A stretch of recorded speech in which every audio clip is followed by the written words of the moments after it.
The banging on the door echoed through the empty restaurant. Ethan Hayes, slouched on a booth, barely raised his head. He didn't need to see who it was. Another debt collector, no doubt. But when he finally mustered the energy to open it, he found something entirely different. A homeless man, clutching a worn duffel bag, stood in the freezing night. Next to him, a little girl, no older than 7, shivered in an oversized hoodie. "Please," the man whispered, voice breaking. "We've got nowhere else to go." Ethan should have slammed the door shut. He had enough problems of his own. Bills piling up, creditors breathing down his neck, and no clue how to save the restaurant he'd poured his entire life into. But something in the man's tired eyes and the girl's silent, pleading stare made him pause. Against his better judgment, he stepped aside. "Fine," Ethan said, rubbing his temples. "You can stay here tonight. But just tonight." Neither of them could have guessed how that single act of kindness would spiral into something so shocking it would change Ethan's life forever. Weeks later, Ethan stood in the middle of his restaurant, hands trembling, staring at what the homeless man and his daughter had done. He couldn't believe it. The very people he had pitied had somehow managed to do the impossible. But before he could say a word, the sound of approaching sirens shattered the moment. Ethan Hayes wasn't always this broken. Just 6 months ago, his restaurant, Hayes Diner, was the heartbeat of his small Colorado town. Locals raved about his mom's old recipes, and the place was always buzzing with laughter and chatter. But when a chain restaurant opened down the road, everything fell apart. Loyal customers drifted away for cheaper meals and flashy ads. To make matters worse, his wife had walked out on him a year ago, leaving him to raise their teenage son, Ben, alone. Ben blamed Ethan for everything. They barely spoke anymore, and Ethan spent most nights alone in the diner, staring at unpaid invoices. The night the homeless man and his daughter showed up was one of the worst. Ethan had just received another eviction notice. He'd poured his last savings into trying to keep the diner afloat, and now it felt like everything was slipping through his fingers. The man introduced himself as Dave. His daughter's name was Lily. Ethan didn't ask too many questions, and they didn't offer many answers. They sat quietly in a corner booth, eating the leftover chili Ethan had scraped together. Lily's wide eyes darted around the diner like it was a palace. "She's been through a lot," Dave said softly, noticing Ethan's gaze. "Thank you for this." Ethan shrugged. "Don't thank me yet. I don't know how much longer I'll be able to keep this place open." Dave frowned, but didn't press. That night, Ethan rolled out a spare cot for them in the storage room and returned to the booth, head in his hands. The next morning, Ethan woke to the smell of pancakes. For a moment, he thought it was a dream, but when he walked into the kitchen, there was Dave, flipping pancakes on the griddle like he'd been doing it for years. "I hope you don't mind," Dave said nervously. "I figured I should do something to earn my keep." Ethan wanted to be angry, wanted to tell Dave this wasn't a charity. But the sight of Lily at the counter, giggling over a pancake shaped like a bear, softened him. For the first time in months, the diner smelled like home. Over the next few days, Dave insisted on helping out. He washed dishes, wiped tables, and even patched up a leaky faucet in the bathroom. Ethan found himself grudgingly impressed. Despite his rough exterior, Dave had a knack for fixing things. Lily, meanwhile, seemed to bring a strange kind of energy to the place. Customers who hadn't set foot in the diner in weeks stopped by, drawn in by her laughter or the sight of her coloring on the counter. Still, Ethan couldn't shake the feeling that something was off. Dave was kind, almost too kind, and he deflected any questions about his past. Ethan didn't pry, but he couldn't help but wonder, who was this man? And why was he so determined to help a stranger? Just as things seemed to be looking up, disaster struck. One afternoon, Ethan returned from running errands to find the diner in chaos. Ben was yelling at Dave, and Lily was crying in the corner. "What's going on?" Ethan demanded. Ben turned to him, face red with anger. "Why is he here, Dad? Why are they here? This isn't a shelter." Ethan's heart sank. He hadn't told Ben about Dave and Lily staying in the diner, knowing it would only add to their strained relationship. Now it was all boiling over. "I'm trying to help them," Ethan said carefully. "Help them? You can't even help yourself," Ben shouted, storming out of the diner. Ethan stood frozen, the weight of Ben's words crushing him. Dave muttered an apology and disappeared into the storage room with Lily. That night, Ethan sat alone in the darkened diner, replaying Ben's words. Maybe he was a fool for letting Dave and Lily stay. Maybe he was a fool for thinking he could save the diner. He was still lost in thought when he heard the sound of laughter. Peeking into the storage room, he saw Dave and Lily sitting on the floor, playing a card game. They looked so happy, so normal. For a moment, Ethan felt a pang of jealousy. Then he realized something else. He didn't want them to leave. Days turned into weeks. Dave proved to be more than just a handyman. He was a dreamer. He suggested ways to attract customers, from hosting trivia nights to creating a new menu inspired by Lily's favorite foods. Ethan wasn't convinced at first, but Dave's enthusiasm was contagious. To Ethan's surprise, the changes started to work. Customers trickled back in, drawn by the diner's new charm and the warm atmosphere Dave and Lily created. For the first time in months, Ethan allowed himself to hope. But just as things seemed to be turning around, Ethan made a shocking discovery. One night, he walked into the storage room and found Dave's duffel bag open. Inside was a stack of cash, a lot of it. Ethan's heart raced. Where had Dave gotten the money? And why was he hiding it? Before Ethan could confront him, a sharp knock on the diner's door made him jump. Two police officers stood outside, their faces grim. "Mr. Hayes," one of them said, flashing a badge. "We're looking for a man named David Carson. We have reason to believe he's dangerous." Ethan's stomach dropped. He glanced back at the storage room, where Dave and Lily were fast asleep, oblivious to the storm about to hit. The officers' voices faded as Ethan's mind raced. Who was Dave really? And what had he done to bring the cops to his door? For the first time, Ethan wondered if he had made a terrible mistake letting them in. But deep down, he couldn't shake the feeling that there was more to the story, something that might explain everything. And he was determined to find out. Ethan stood frozen at the doorway, the officer's words swirling in his head. Dangerous? That couldn't be right. Dave had been nothing but kind and helpful, and Lily, sweet, innocent Lily, couldn't possibly be caught up in something sinister. One of the officers leaned forward, his tone firm but calm. "Mr. Hayes, do you know where David Carson is?" Ethan hesitated. His heart pounded as he tried to process the situation. If he handed Dave over, he might be protecting himself and his diner. But what if the cops were wrong? What if Dave wasn't the— "No," Ethan finally said, his voice trembling. "I don't know anyone by that name." The officer studied him for a moment, his piercing gaze searching for cracks in Ethan's story. "If you see him, call us immediately. He's wanted for questioning in a string of robberies across the state." The officers left, their warning echoing in Ethan's ears. As soon as the patrol car pulled away, Ethan locked the diner door and marched straight to the storage room. "Dave," he hissed, yanking the door open. Dave jolted awake, shielding Lily instinctively. "What's going on?"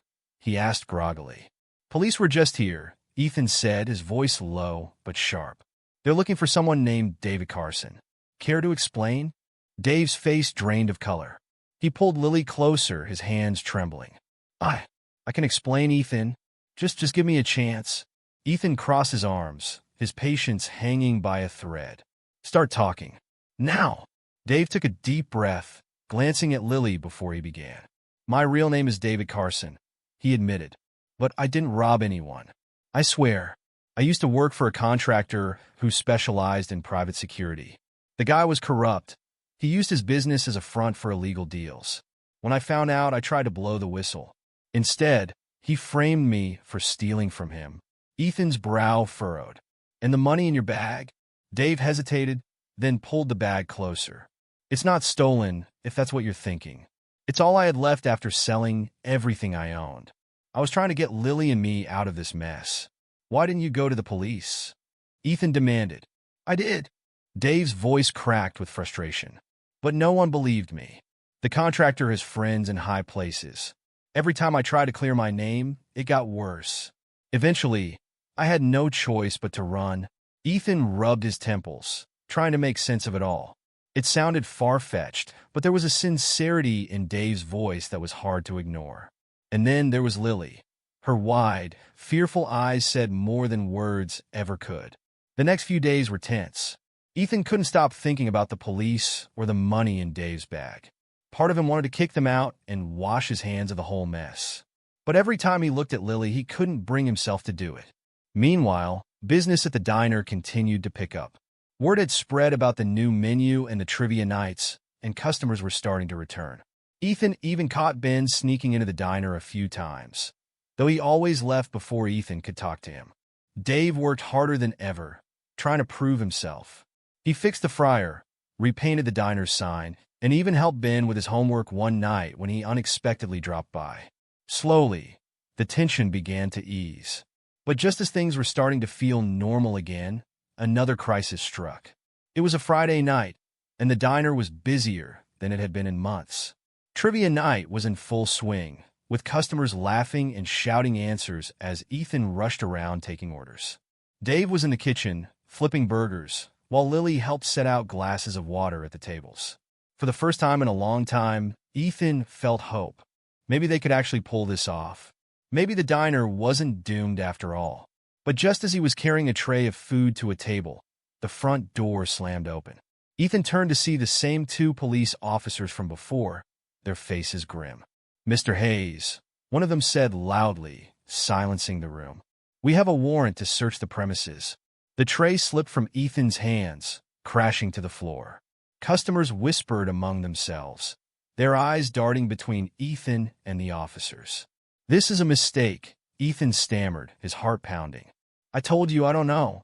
"Step aside, sir," the officer said, cutting him off. Ethan had no choice but to comply. He watched helplessly as the officers marched through the diner, their eyes scanning every corner. They headed straight for the storage room, where Dave and Lily were hiding. Ethan's stomach churned. He had to do something, but what?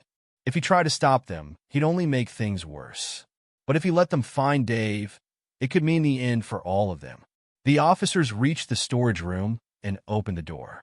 Inside, the room was empty. Ethan blinked in shock. Dave and Lily were gone. The officers searched every inch of the room, but there was no sign of them. "Where are they?" one officer demanded, turning to Ethan. I don't know," Ethan lied, his voice barely above a whisper. The officers weren't convinced. They continued their search, combing through the diner and questioning customers. But after an hour, they left empty-handed, warning Ethan that they'd be back. As soon as the door closed behind them, Ethan collapsed into a booth, his head in his hands. How had Dave and Lily disappeared so quickly? And more importantly, where had they gone? Just as he was about to give up, a soft knock came from the back door. Ethan hurried to open it, his heart racing. There stood Dave and Lily, shivering in the cold. "Sorry," Dave said, his breath visible in the icy air. "We didn't know what else to do." Ethan pulled them inside, locking the door behind them. "You can't stay here anymore," he said firmly. "It's too dangerous." Dave nodded, his expression grim. "I know, but there's something I need to do first." Ethan frowned. "What are you talking about?" Dave hesitated, then looked Ethan in the eye. "I'm going to prove my innocence, and I need your help to do it." Ethan stared at him, torn between disbelief and curiosity. He wanted to say no, to walk away from this mess and focus on saving his diner. But deep down, he knew he couldn't. "All right," Ethan said finally, "but this better be worth it." Little did he know, the journey they were about to embark on would be more dangerous and more life-changing than anything he could have imagined. Ethan knew he had made a mistake the second the words left his mouth. Helping Dave prove his innocence? He could barely keep his own life together, let alone clear the name of a man wanted by the police. But when he looked at Lily, clutching her father's hand with silent trust, he knew he couldn't back out now. "All right," Ethan said, rubbing his temples. "Tell me exactly what we're dealing with." Dave glanced around the diner, making sure they were alone. Then, in a low voice, he said, "The man who framed me. His name is Victor Langston. He owns a security firm that does special jobs for the rich and powerful. He launders money, bribes officials, and when someone gets in his way, well, they disappear."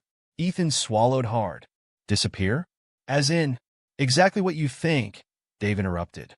"I worked for him as a security consultant. I found out too much, and he pinned a string of robberies on me to shut me up. I have proof, but it's buried deep in his system. The only way to clear my name is to get it." Ethan let out a sharp laugh. "So let me get this straight. You want me, an out-of-luck diner owner, to help you take down a criminal mastermind? You don't have to do anything dangerous," Dave said quickly. "I just need somewhere to lay low while I figure out my next move." Ethan exhaled. His whole life was already a mess. What was one more disaster? "Fine, but if this goes south, I swear." A loud bang at the front of the diner made Ethan jump. The door flew open. A man in a black coat stormed inside, his face half hidden under a hood. He locked eyes with Ethan, then scanned the room. "Where is he?" the man growled. Ethan's blood ran cold. He didn't know who this guy was, but he didn't have to guess. This wasn't a random customer. This was someone looking for Dave. Ethan forced himself to stay calm. "Sorry, buddy. We're closed for the night," he said, moving in front of the man to block his path. The stranger's eyes darkened. "I won't ask again. Where is David Carson?" Ethan's heart pounded. How did this guy know Dave was here? Had the cops tipped someone off? Or worse, had Victor Langston sent him? "Never heard of him," Ethan said, keeping his voice steady. "Now, unless you want me to call the police, you need to leave." For a moment, the man didn't move. Then, with a smirk, he leaned in close. "You really don't want to get involved in this, Hayes." Ethan stiffened.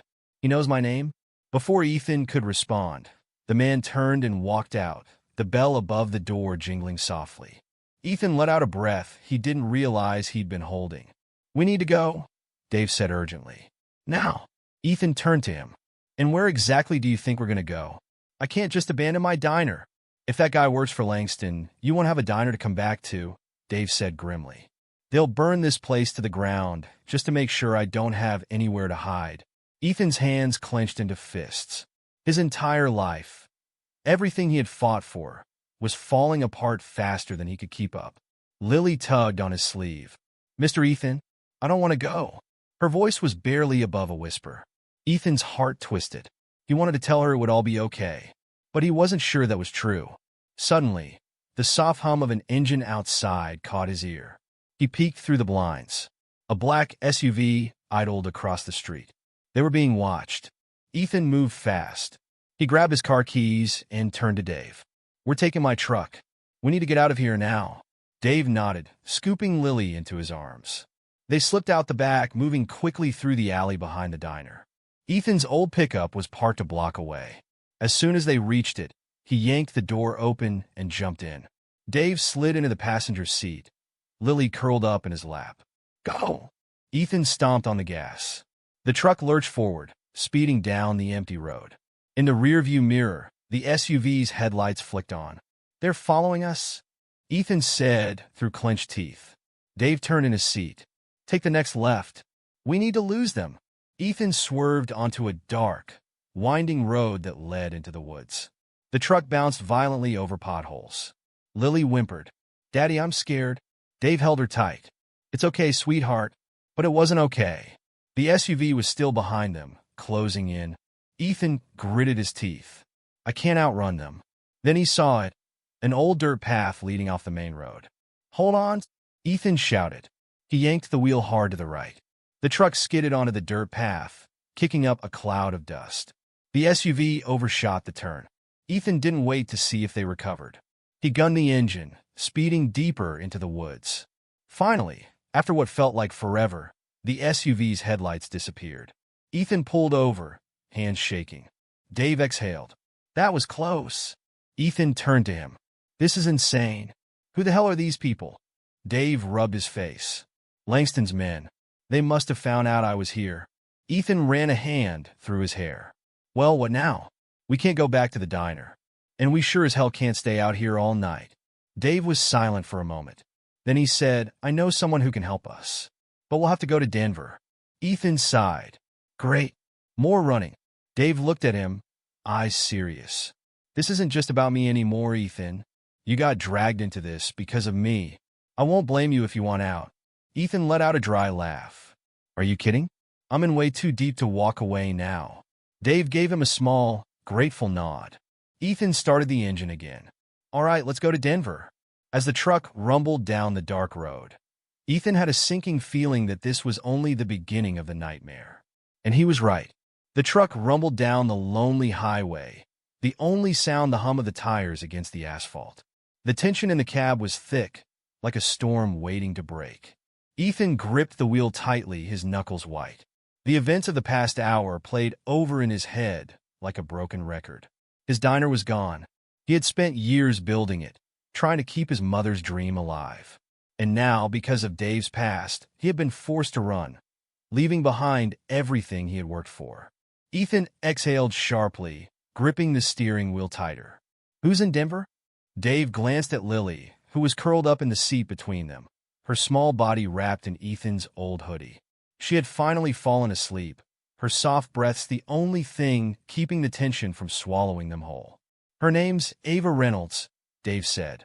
She's a lawyer, a damn good one. If anyone can help prove my innocence, it's her. Ethan let out a bitter chuckle. A lawyer? You think a lawyer is going to fix this? She's not just any lawyer, Dave insisted. She used to work for Langston. She knows what he's done. If we can convince her to help us, we might stand a chance. Ethan shook his head. You really think she'll stick her neck out for you?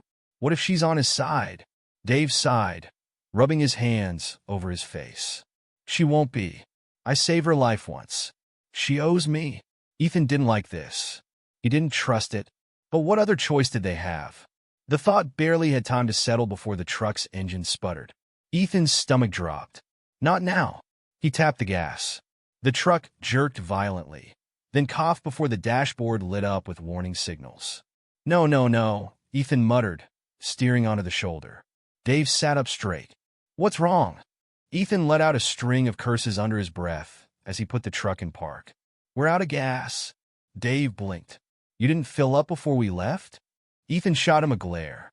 I was a little distracted by the whole being chased by armed men thing. Dave exhaled sharply, rubbing his temples. How far are we from Denver? Ethan asked. Dave checked his phone. We're still 2 hours out. Closest gas station is about 4 miles down the road. Ethan looked over at Lily, who was still sleeping soundly. We can't just leave her here, Ethan said. Dave frowned. You stay with her. I'll go. No way, Ethan said. If something happens out there, we need to be ready to move. I'll go. Dave hesitated, then gave a reluctant nod. Be careful. Ethan grabbed a flashlight from the glove compartment and stepped out onto the deserted highway. The cold wind cut through his jacket as he set off down the road. The night was eerily quiet. Ethan's boots crunched against the gravel as he walked along the shoulder, scanning the darkness for any sign of headlights. Every shadow felt like it was watching him.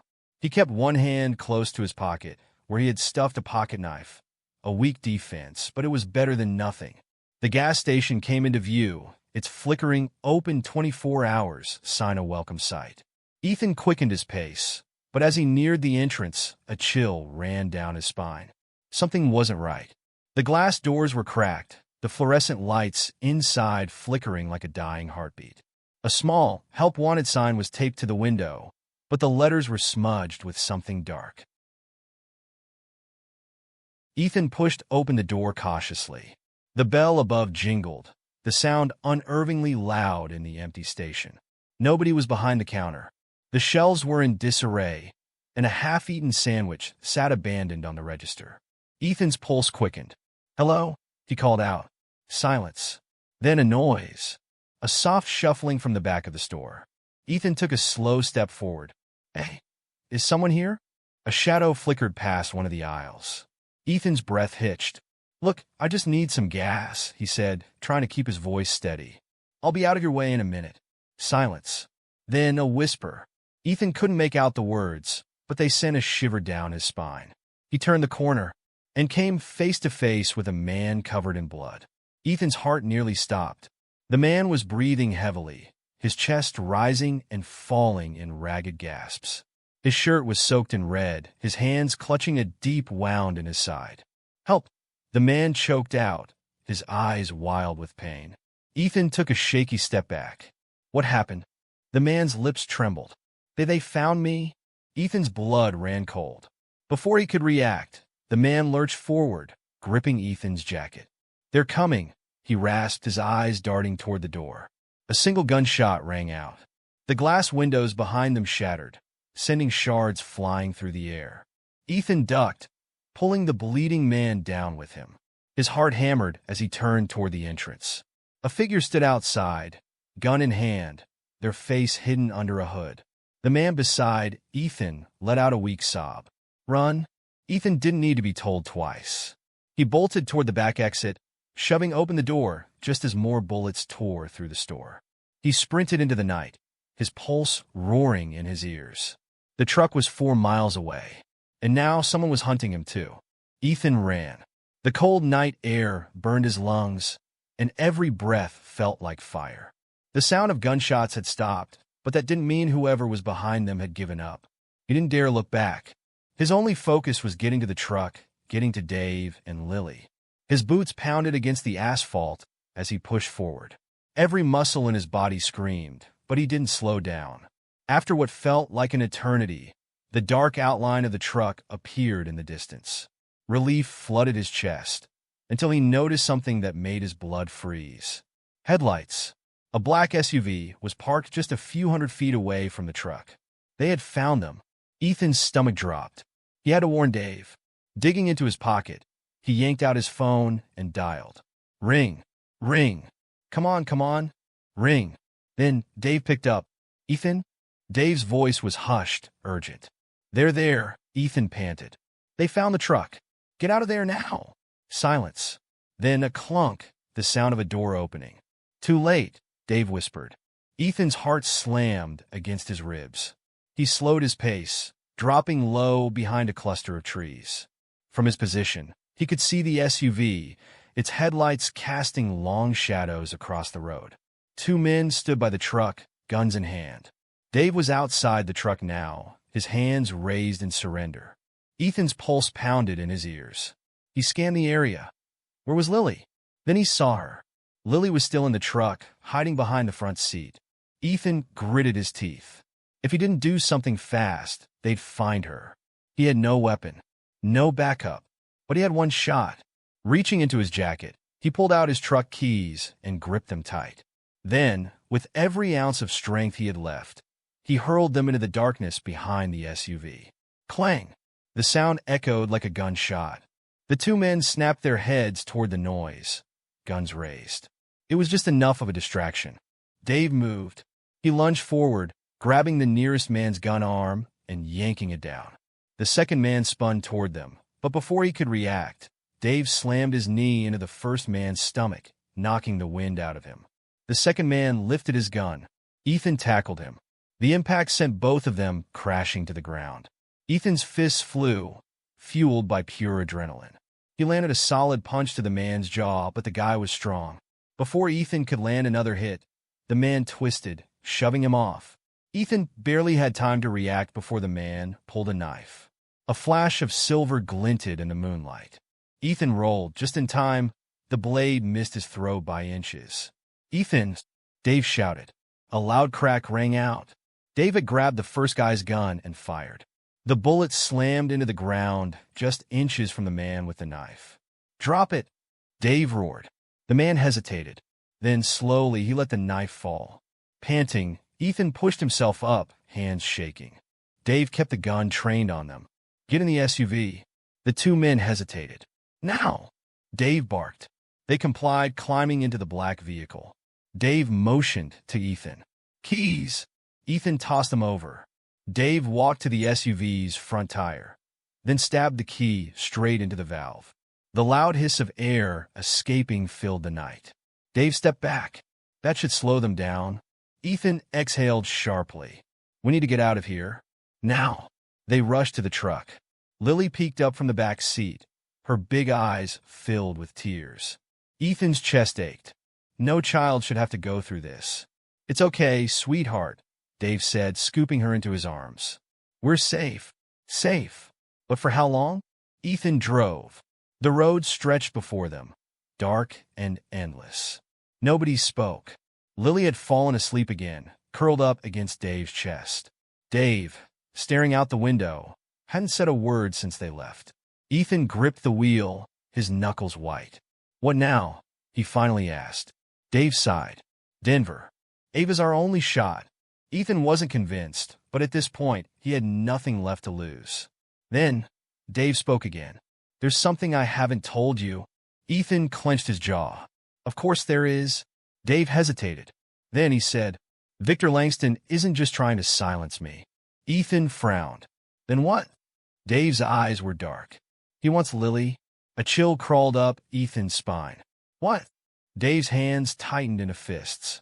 It's why I ran. Why I can't let him find us. Ethan shook his head, trying to process the words. Why would Langston want your daughter? Dave's jaw tightened. And then, softly, he said, Because she's not my daughter. The truck swerved slightly as Ethan processed what he had just heard. What do you mean she's not your daughter? Dave exhaled. I took her. Ethan's blood turned to ice.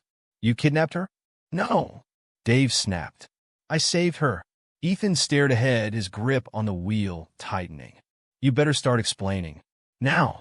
Dave ran a hand over his face, looking exhausted. Lily's real father was one of Langston's men, a guy named James Kessler. He was part of Langston's operation, until he found out what they were really doing. Ethan frowned. Which was? Dave swallowed hard. Selling children. Ethan's stomach twisted. Langston used his security firm as a front. Dave continued, his voice hollow. Kessler found out and tried to stop it. He was killed before he could get Lily to safety. I found her before Langston's men could. Ethan felt sick. That's why they're after us, Dave said. Not just because I know too much. Because Lily is proof of what Langston's been doing. Ethan stared ahead, his mind racing. His diner, his life, everything had been destroyed because of this. But now, none of that mattered. Because now it wasn't just about them. It was about Lily. And Ethan would be damned if he let them take her. Denver it is, Ethan muttered, stepping on the gas. The night swallowed them whole, and the road ahead was long. But Ethan knew one thing for sure.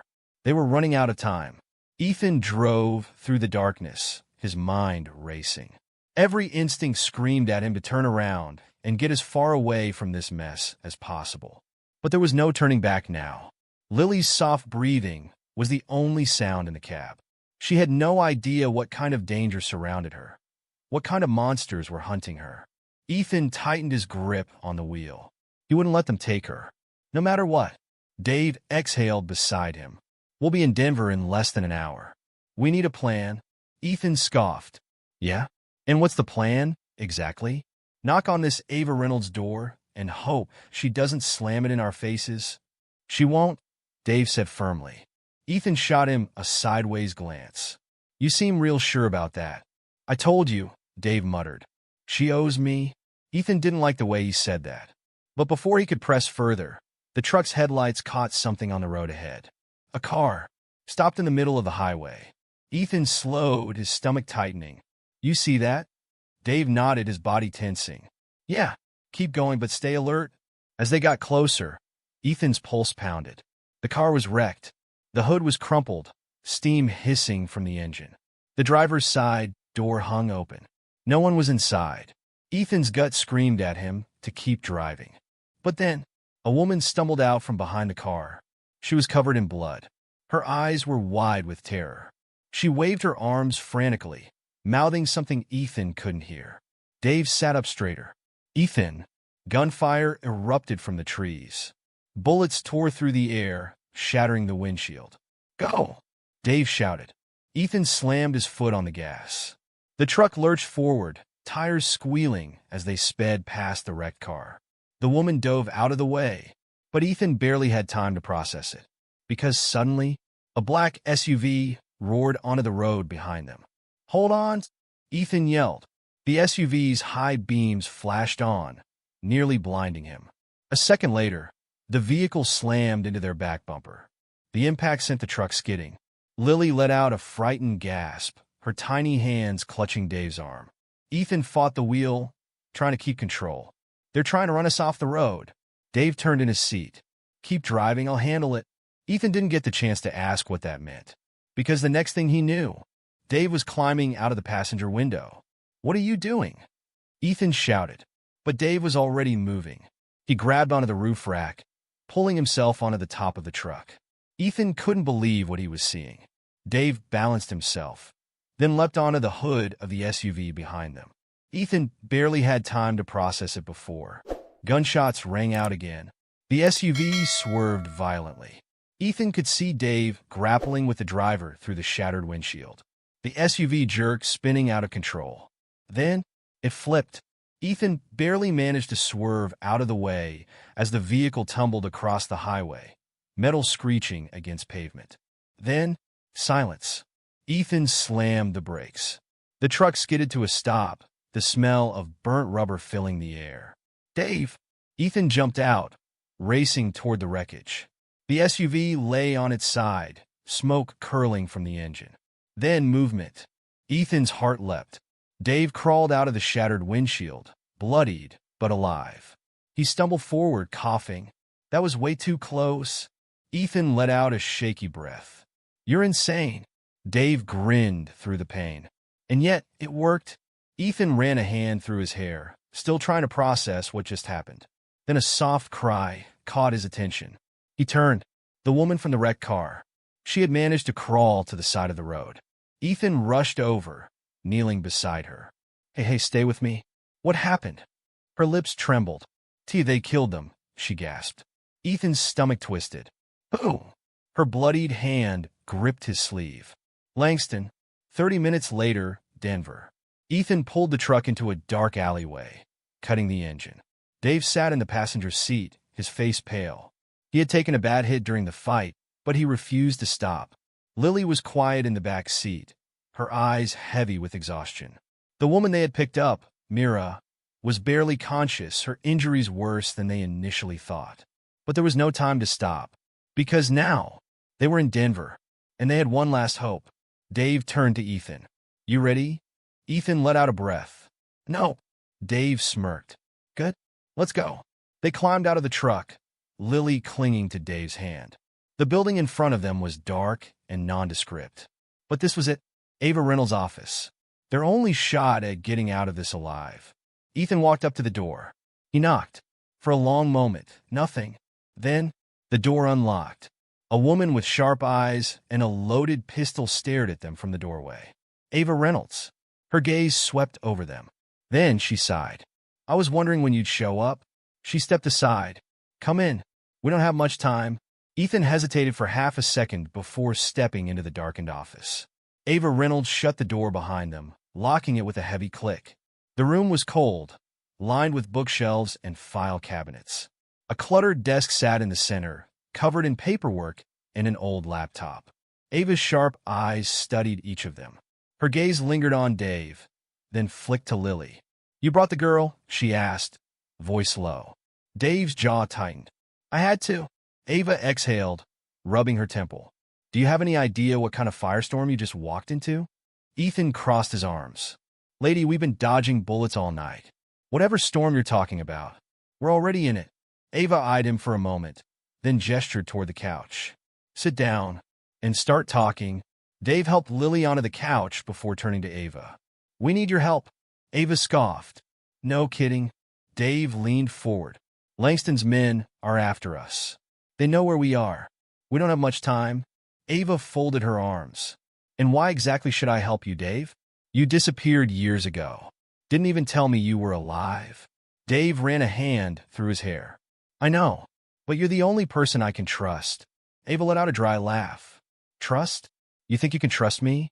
Then, she pulled out a file from her desk drawer and threw it onto the table. Ethan frowned. What's that? Ava's expression was grim. It's your death sentence. Dave flipped open the file. Inside were photos of him, surveillance images, a few of him at gas stations, one outside Ethan's diner, and a police report. Ethan leaned over to read it. The words fugitive, David Carson, were stamped across the top. The charges? Armed robbery, fraud, kidnapping.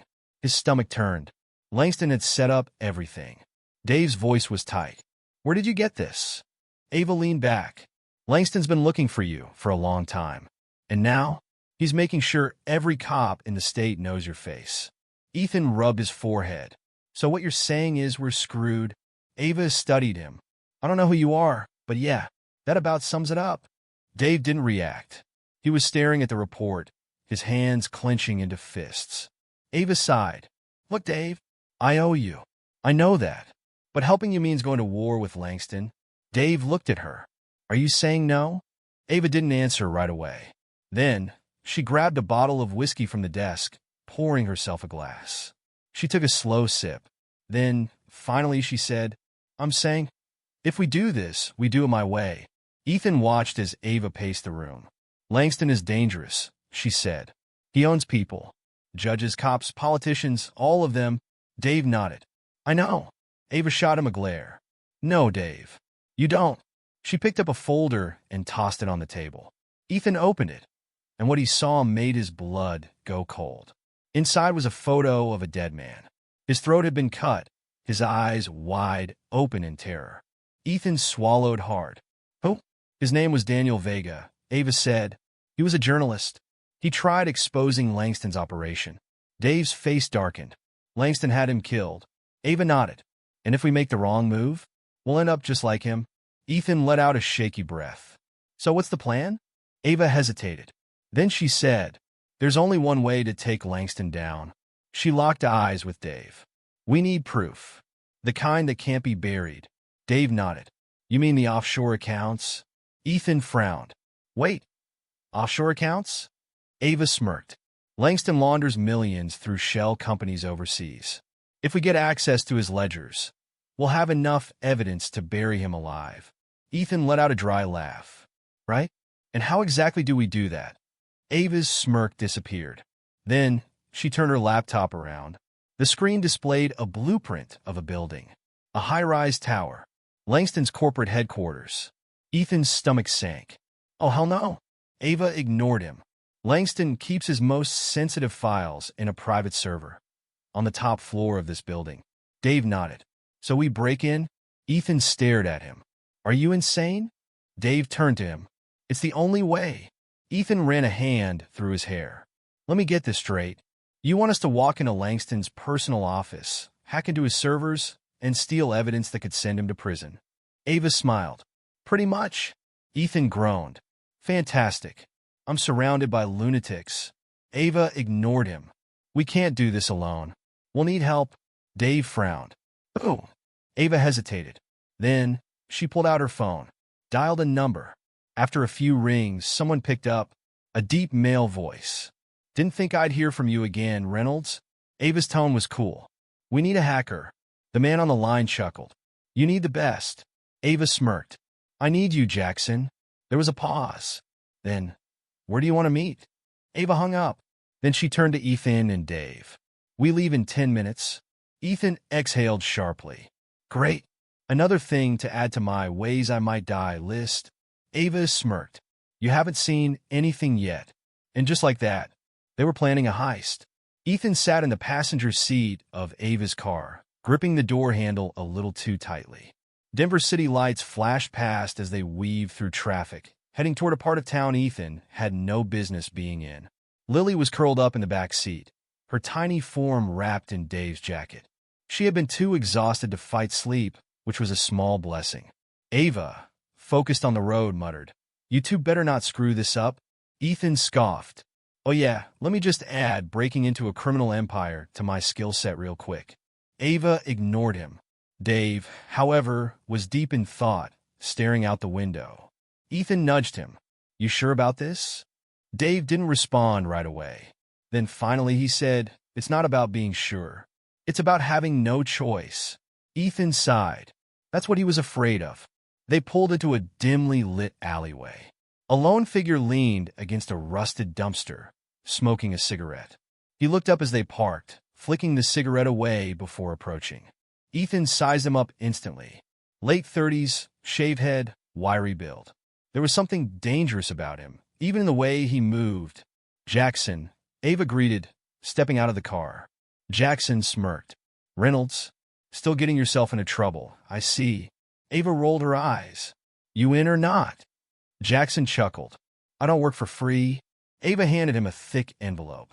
Jackson flipped through it, nodding in approval. All right, let's do this. Ethan stepped forward. What exactly is your role in all this? Jackson grinned. I'll make sure you don't get caught. The plan. Inside a rundown motel, Ava spread blueprints of Langston's corporate tower across a stained table. "This is our target," she said. "Top floor, Langston's private office." She pointed to a server room marked on the blueprint.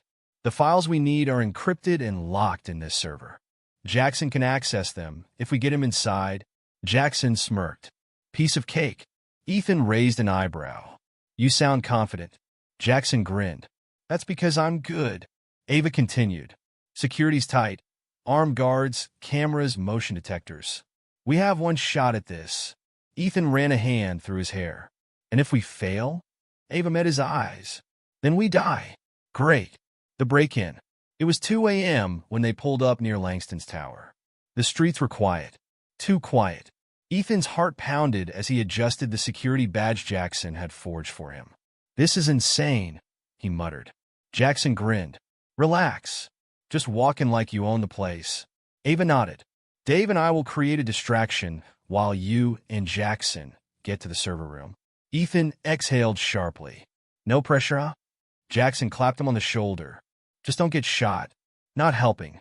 Ethan and Jackson walked straight through the front entrance. The security desk barely glanced at their fake badges before waving them through. So far, so good. They stepped into an elevator, Jackson immediately hacking into the panel. "Top floor, here we come," he whispered. The doors closed. The numbers ticked upward. Ethan's palms were sweaty. "If this goes south, then run," Jackson interrupted. "And don't look back." The server room. The moment they stepped out of the elevator, alarms blared. Ethan's stomach dropped. Jackson cursed. "We're compromised. We gotta move now." They sprinted toward the server room. Security guards rounded the corner, guns drawn. Ethan dove for cover as bullets tore through the hallway.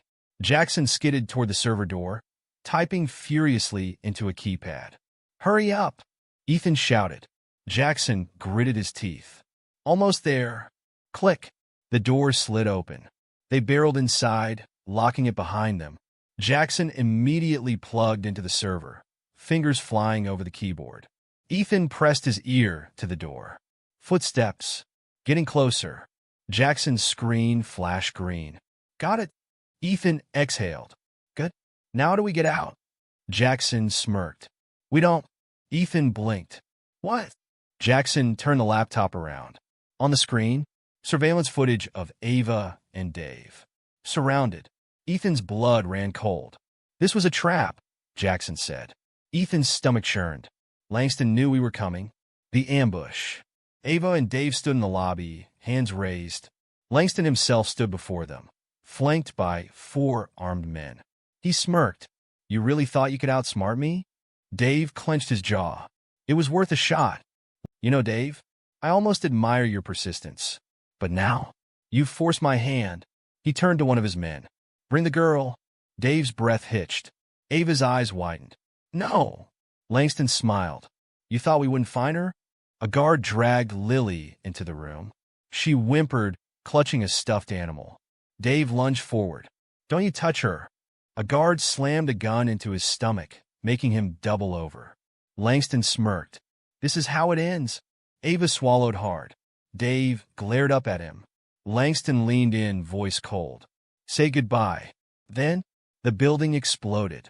The shockwave ripped through the lobby, sending guards flying. Flames erupted from the walls. Ava shielded Lily as debris rained down. Dave grabbed a fallen gun and fired. Guards dropped. Langston snarled, wiping blood from his lip. "You think this changes anything?" Dave stepped forward, gun steady. "This changes everything." Ava pulled Lily close. "We need to go now." Dave fired again, forcing Langston to retreat. Then sirens.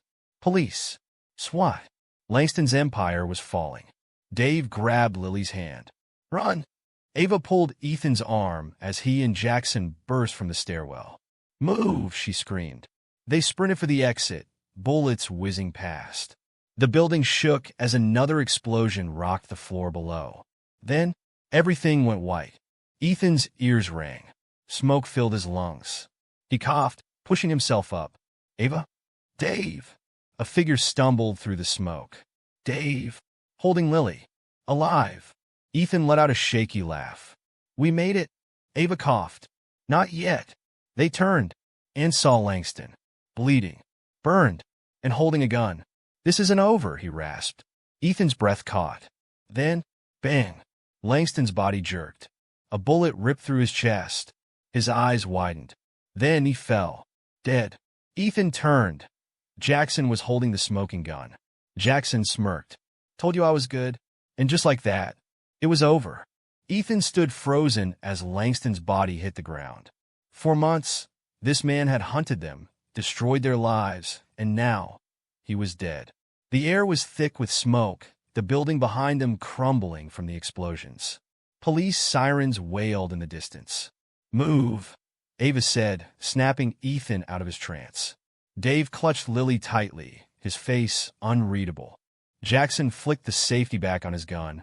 You want to stand around and wait for the cops? Or do you want to get out of here? Ava scanned the street.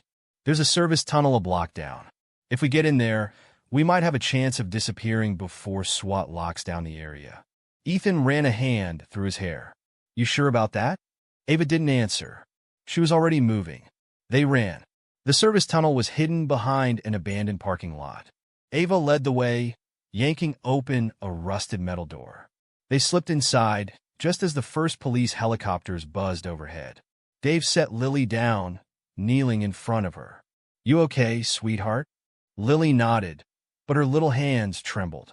Ethan exhaled, sliding down against the cold tunnel wall. His entire life had turned into a nightmare. And now, even though Langston was dead, something in his gut told him it wasn't over. Ava paced. We need to figure out our next move. Langston's gone, but his empire isn't. His people will regroup. Dave looked down, and they'll still be looking for Lily. Ethan frowned. We got the files, right? The proof. Jackson pulled a flash drive from his jacket and twirled it between his fingers. Every dirty secret Langston ever had. Offshore accounts, bribery records, evidence of the child trafficking ring. This thing is a nuclear bomb. Ava nodded. It's enough to take down every corrupt official Langston worked with. Ethan raised an eyebrow. So what's the problem? Ava crossed her arms. Langston's death just created a power vacuum. Someone else will take his place. Unless we destroy his entire network. Jackson chuckled. Well, that's going to be a problem. The people who work for Langston? They're not the kind to just roll over. Ethan groaned. Fantastic. So what?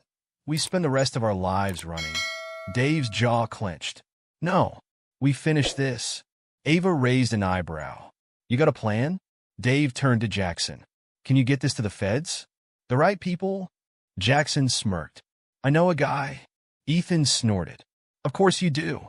Dave looked at Lily, then back at Ava. We need to disappear. All of us. Ava sighed. That's not easy. New identities, clean records, that takes time. Ethan frowned. How much time? Ava hesitated. A week. Maybe 2. Jackson leaned against the wall. And in the meantime, Ava's expression darkened. We survive. The next 2 weeks were a blur. Ava had contacts who specialized in disappearing people. Fake IDs, travel documents, even new names. Jackson worked in the shadows, feeding Langston's files to the right people, ensuring the entire criminal network collapsed. Every night, Ethan barely slept. Every shadow felt like a threat, every knock on the door like the end. Then, finally, Ava called them all together in a safe house on the outskirts of Colorado. This is it, she said, setting a folder on the table. New identities. New lives. Dave picked up the documents. His name was different. Lily's name was different. He swallowed hard. And after this? Ava exhaled. After this, we don't exist anymore. Ethan picked up his own ID. His last name was different, but his face was still his. This feels weird, he muttered. Ava smirked. Welcome to the ghost life. Ethan looked at Dave. You ready? Dave glanced at Lily, then nodded. Yeah. Ethan turned to Ava. What about you? Ava hesitated. Then, with a small smirk, she said, Someone's got to clean up the mess you guys left. Ethan chuckled. You really think this is over? Ava's smirk faded. No. Her gaze turned serious. But for now, it's enough. 1 week later, a small town in Oregon. Ethan stepped out onto the front porch, the crisp morning air filling his lungs. The small cabin they had relocated to was nothing like the diner he lost, but for the first time in a long time, he felt something he never thought he'd feel again. Peace. Dave walked out beside him, sipping coffee. Not bad, huh? Ethan smirked. It's no diner, but it'll do. Dave chuckled. Lily's still asleep. First time in a long time she's had a bed to herself. Ethan nodded, staring out at the quiet landscape. Think they'll find us? Dave exhaled. I don't know, but if they do... His eyes darkened. We fight. Ethan chuckled. Figures. For a moment, they stood there in silence. Then, Lily's voice called from inside. Daddy! Ethan! Breakfast is ready. Dave smiled. Coming, sweetheart. Ethan smirked. Hope she didn't burn anything. Dave laughed. Guess we'll find out. As they stepped back inside, Ethan took one last look at the open road.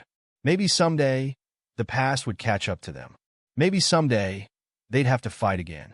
But for now, for the first time in forever, they were free. And that was enough. The morning sun painted the sky with warm hues of orange and pink as Ethan walked down the gravel road leading to their small cabin. The air smelled of pine, fresh earth, and something even more comforting, freedom. It had been 6 months since they left Denver, 6 months since Langston's empire crumbled under the weight of its own corruption.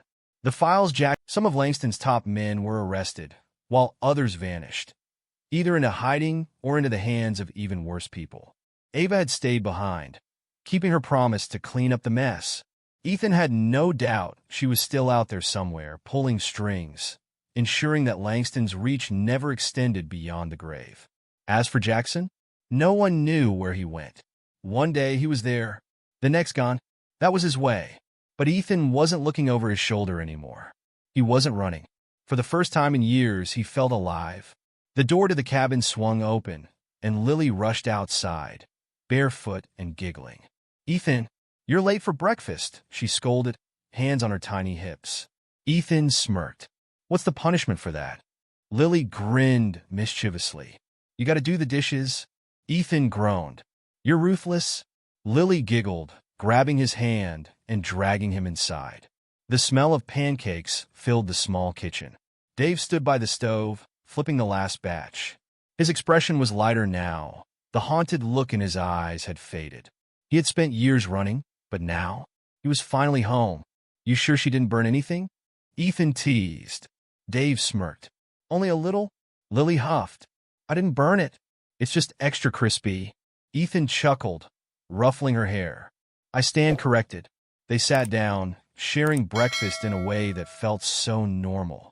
Ethan took a bite, savoring the moment. For years, he had lost himself in regret, in failure.